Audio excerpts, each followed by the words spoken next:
նախագահ, առաջինը, ձեր իշխանության ժամանակ երբևէ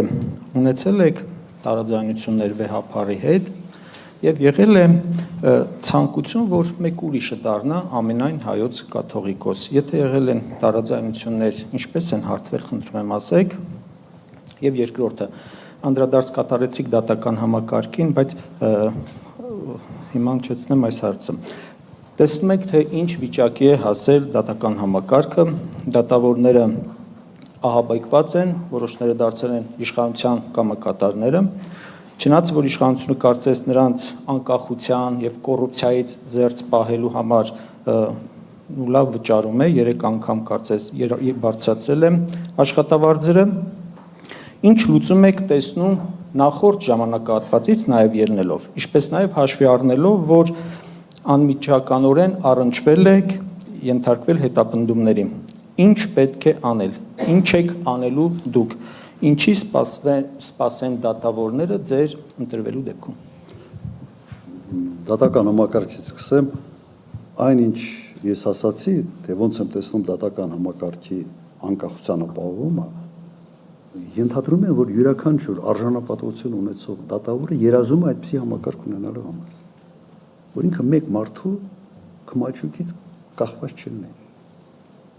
Սա իսկապես ռեալ առաջարկ է եւ համարում եմ, որ իրատեսական է եւ նաեւ մեր նախընտրական ծրագրում դա անպայման մենք ներենք առելու այդ մոտեցումը։ Չգիտեմ նույնիսկ ինչ ավելացնել, որովհետեւ կրկնում եմ, դատավորի համար ամենից մեծ եւ ամենից կարևոր հանգամանքը իր անկախությունն է։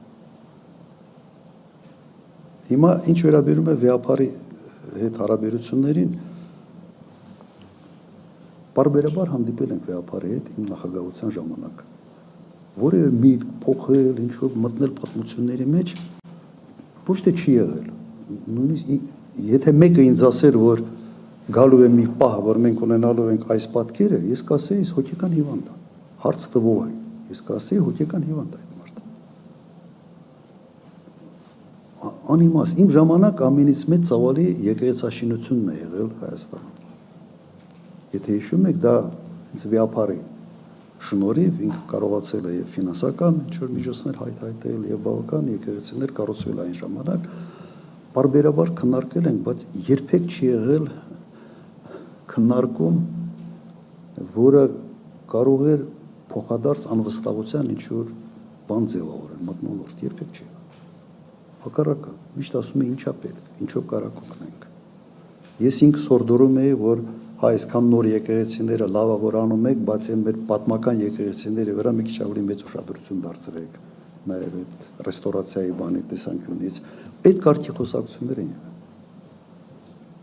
Ինձ համար մեր տարածաշրջանում փոքր երկրի համար, փոքր ժողովրդի համար ազգային ինքնությունը դա այն ցեմենտն է, որը այդ պետականությունը ամուր է պահում։ Եթե ուզում ես այդ պետականությունը քանդվի, ուրեմն ինքնությունը թույլատրու։ Սա իմ մոտ sense աքսիոմատիկ ինչ-որ բան է, էլի մոտեցում է, եւ ես այդ մոտեցում ունենալով չէի կարող ուրիշ կարգի հարաբերություններ ձևավորել եկեղեցու հետ։ Չի եղել որևէ տարաձայնություն։ Պարոն նախագահ, ժամային լիմիտները անցանք, պանորամային անցյալ ասուլիսին է հարց չենք տվել։ Պանորամա դուք հմեկից եք։